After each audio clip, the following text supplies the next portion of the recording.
किसी ने क्या खूब कहा है, जीत जाते हैं वो जिनकी सोच बड़ी होती है। नमस्कार दोस्तों, मैं हूं वंदना। आज की कहानी है हर समस्या का हल आपके पास ही है। तो इसके ऊपर आधारित एक कहानी है।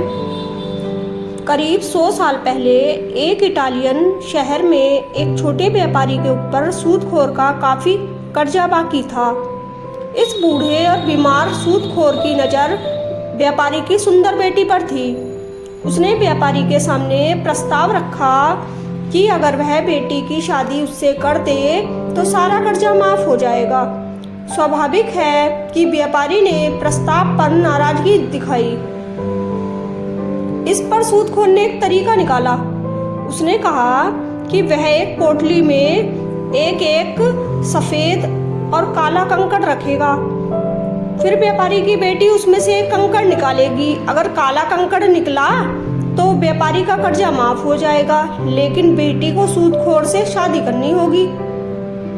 सफ़ेद कंकड़ निकला तो कर्जा माफ हो जाएगा, पर बेटी को सूदखोर से शादी नहीं करनी होगी। अगले दिन सूदखोर व्यापारी के बगीचे में पहुंचा, जहां कई काले और सफ़ेद कंकड़ थे। सूदखोर ने 2 कंकड़ उठाए और पोटली में डाल दिए। जब वह ऐसा कर रहा था तो बेटी ने देखा कि सूदखोर ने पोटली में 2 काले कंकड़ ही डाले हैं। फिर उसने बेटी से कंकड़ निकालने को कहा। बेटी के पास 3 विकल्प थे। पहला, पोटली में से कंकड़ निकालने से इनकार कर दे। दूसरा ऑप्शन था कि दोनों कंकड़ निकालकर सूदखोर की पोल खोल दे। और तीसरा था कि यह जानते हुए भी कि पोटली में दोनों कंकड़ काले हैं, कंकड़ को चुनकर अपनी आज़ादी कुर्बान कर दे। आखिरकार बेटी ने पोटली में से कंकड़ निकाला और इससे पहले कि कोई देख पाता, जानबूझकर धोखे से कंकड़ नीचे पड़े बाकी काले सफ़ेद कंकड़ों में गिरा दिया।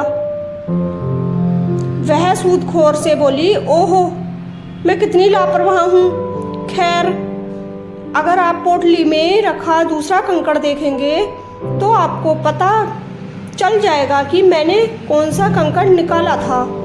स्वाभाविक है कि पोटली में काला कंकड़ ही था।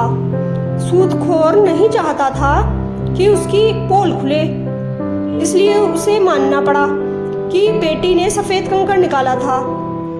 अंततः उसे व्यापारी का कर्जा माफ करना पड़ा और उसकी बेटी से शादी का विचार छोड़ना पड़ा। तो दोस्तों, मुसीबत कैसी भी हो, उसका हमें डटकर सामना करना चाहिए। हर समस्या का हल सोच समझकर करना चाहिए। दोस्तों, अगर आपको कहानी पसंद आती है तो इसको लाइक करें, शेयर करें और चैनल पर पहली बार आए हैं तो सब्सक्राइब करना ना भूलें। Thank you.